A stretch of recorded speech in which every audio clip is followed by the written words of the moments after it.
Today we're going to look at a brand new microphone from Shure.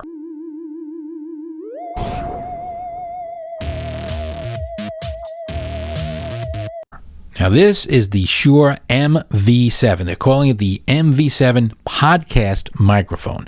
Now that's not to say it's the only thing you could do with it, but it is of special appeal to people who do podcasts. Now, at the moment, I'm talking into a Shure SM7b. This has been a very popular microphone among podcasters for a reason. Now, the most important reason, among all the other things, is the sound. All right, it is a dynamic microphone. Now, a dynamic microphone is less sensitive than a condenser microphone. Now, you might be wondering, well, why would you want a less sensitive microphone?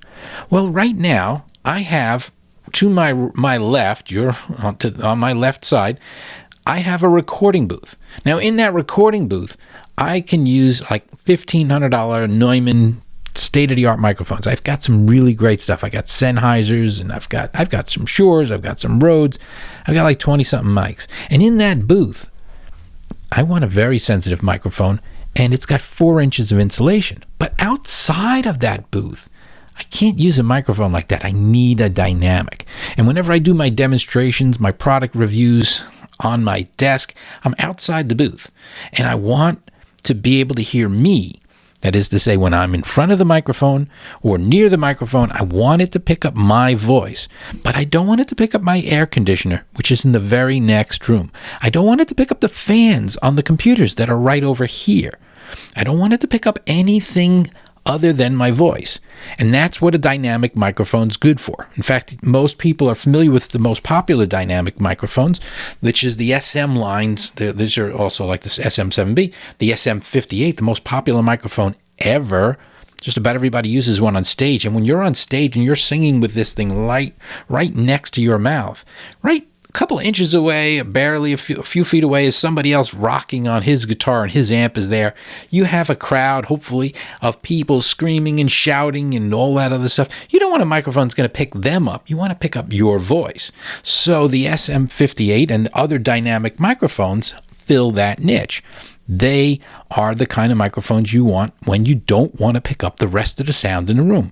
That is to say, when you're talking into a dynamic microphone, there's a pattern, and it picks up what's right in front of it. And it's not sensitive enough to pick up things like 20 feet away, nor is it sensitive enough to pick up a lot of stuff in front of it or on the sides. All right, so that's the reason for a dynamic mic. But a dynamic mic has one problem.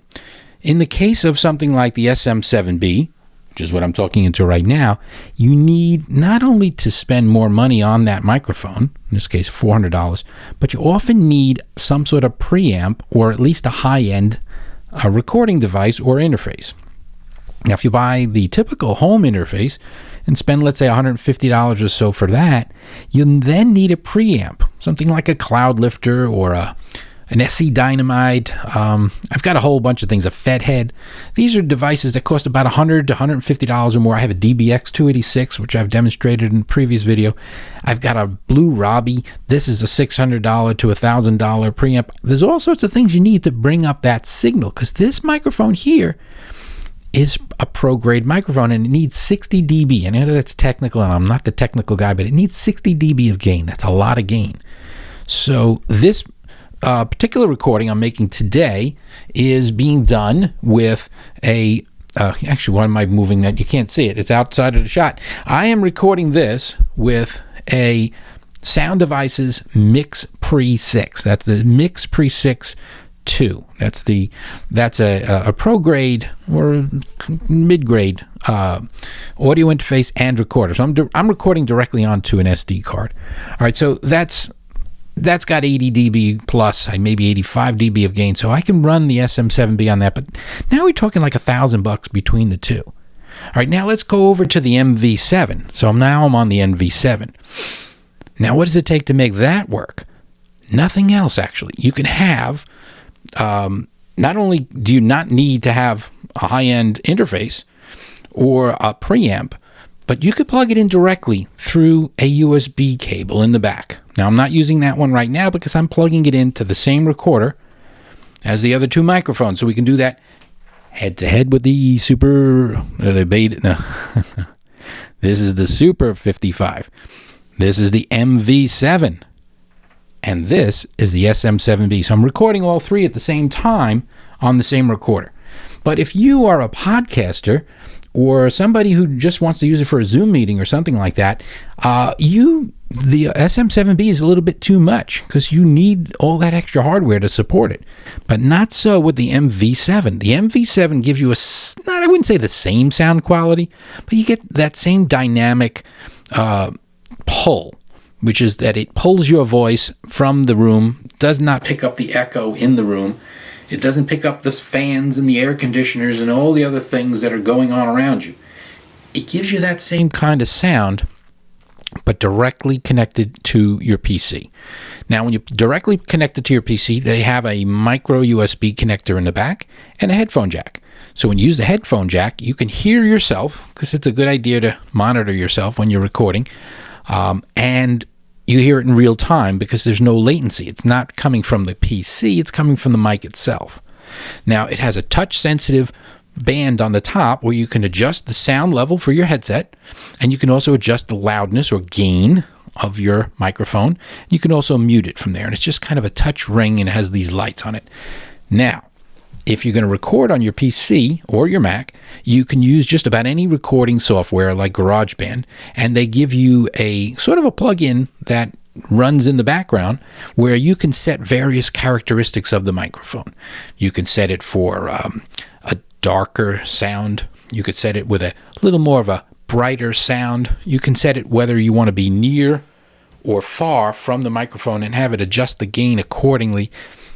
So you have kind of an automatic pilot with some presets, and you have the ability to manually set and dial up some of those other settings. Now, they say on the box, here's one negative, they say on the box that it's made for iPhone, iPad, iPod, which is, they used to call that MFI, made for I, and it also can be used on an Android device. Now, I have done this. I did plug it in. In the box, they give you a USB-C to micro USB because there's a micro USB on the back of the mic. And they give you a regular USB to micro USB. But unfortunately, they don't give you the Lightning, which is what's on an iPad or an iPhone, to micro USB cable. So you're going to need to either buy the one from Apple, the adapter. It's not even a cable, it's an adapter, which I think... I don't have it with me. It's upstairs. But it's a little dongle-y thing, and it has a regular USB and a spot for a lightning power, so you can power it at the same time and charge it at the same time that you're using it. And that's from Apple. It's about $30. If you want to use this on an Android, like I have 3 Android devices that are micro USB. So using them on a micro USB, unfortunately, they don't give you a cable. It's micro USB to micro USB. So you kind of have to get a cable for that on your own. I just ordered both. I went to Shure's website and I bought the Lightning to micro USB cable. So I'll have that for a future review. And I also bought that not just because I already have the dongle, because I'm not sure if there's a reason for it.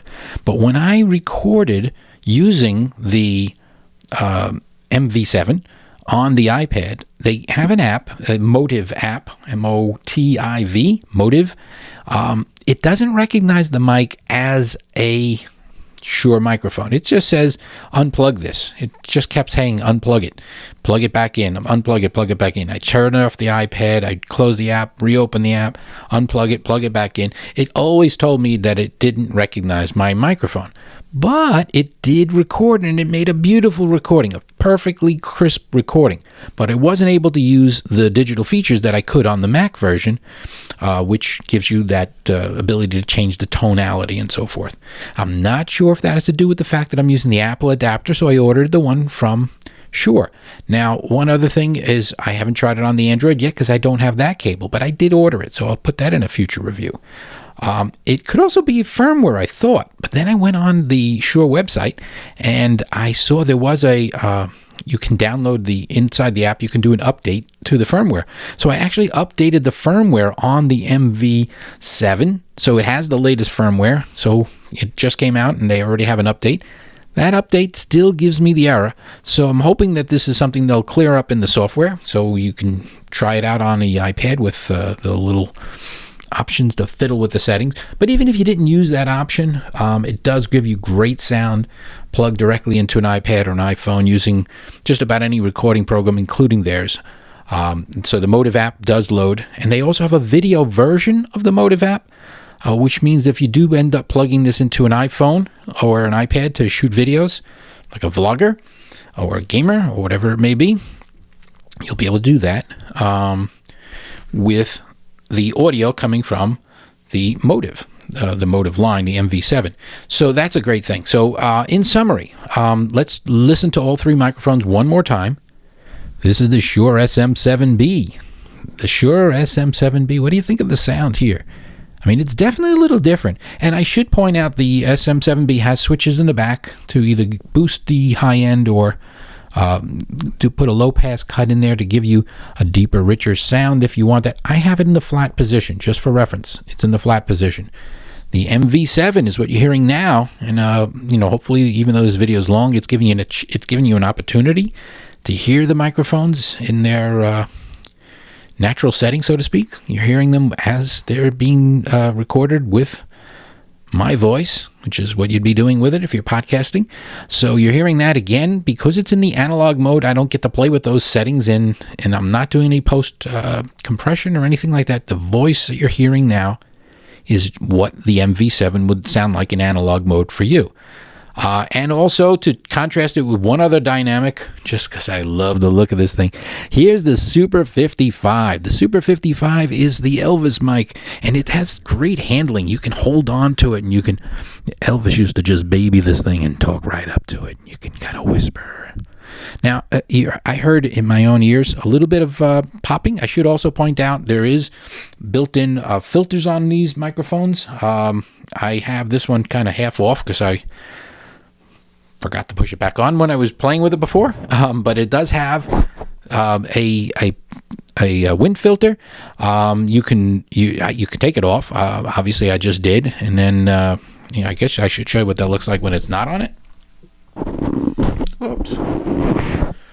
There we are. So it has a nice metal grill. It's a black finish, and this obviously just pops back on it. And of course, that's going to make a nightmare for me in post production because that's always going to create an issue when I normalize the sound, which is the only sound tampering I do with these when I make a video where I compare microphones.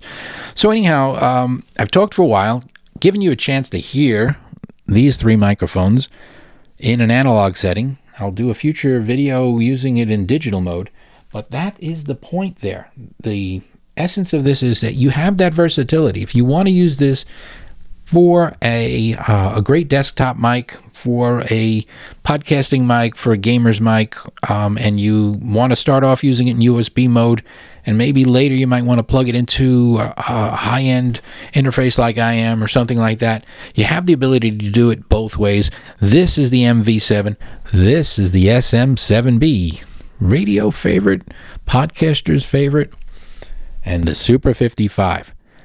You can't go wrong with any of them, but I could tell you one thing. In terms of price point, it's hard to beat the MV7 because even the Super 55 is in a similar price range, but you then still need the audio interface.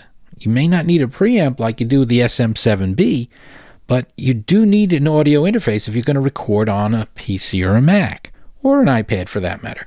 So here we are. You're getting pro-grade sound with an MV7 without all the fuss. You just plug it in and it works.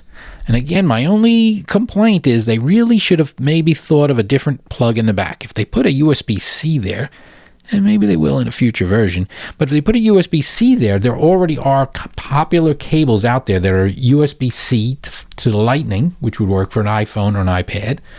And there already are USB-C cables on both ends that would work on the newer Android. And there already are cables that do that to connect to the older Androids and so forth. But they went with the micro. And to use the micro, you're going to have a hard time finding a cable. Just for reference, you can go to Shure's website. You can buy the micro USB to Lightning cable. So you could do that. And that'll save you the effort of buying the Apple dongle. But you can do that too if you have the dongle already. I already do. So that's the story. All three microphones, one last time: Shure SM7b, MV7, and the Super 55. Hopefully you found this review helpful. This is just my first look. I'm going to do a follow-up at a future date where I'm going to get into the USB features and maybe compare it with some other microphones, maybe even a couple more dynamics. So hopefully you found this review helpful. If you have any questions or comments, please go ahead and leave them. I'll get back to you. I always answer my comments.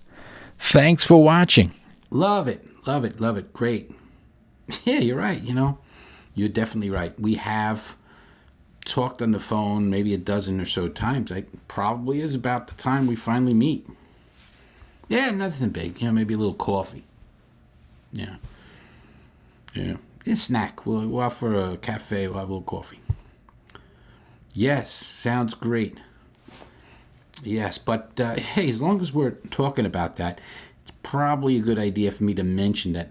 And not that this should matter at this point. We've had a dozen so conversations, but some of the photos in my profile, well, they're not exactly accurate. Yeah, little things. The muscles. I photoshopped them in. Yeah.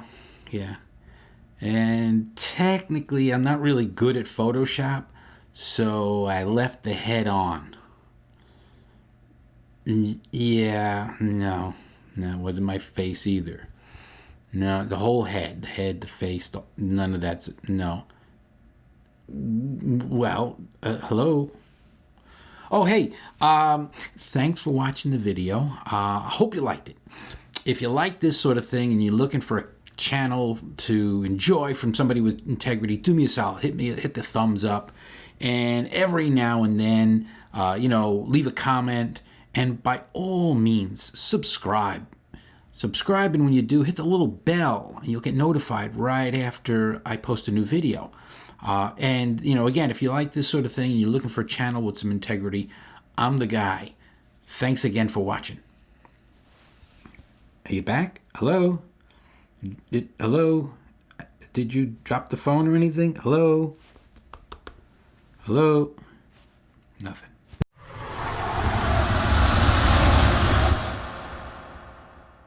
Up and a down and a go and a row and a go and a go and a go.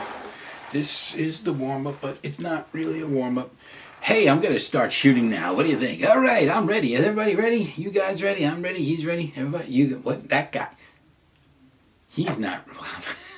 I'm not ready. I'm never ready, but I'm doing it anyway, and that's the point. All right, you get it? Here we go. That is super important. Like I have about, 25 or 30 mics, including some other Shures that I just love, like the Super 55. I just love touching this one. This is the one you'd see Elvis holding a mic like that. Oh, yeah. All right, let's get out of there. Okay. I just love playing with my mics.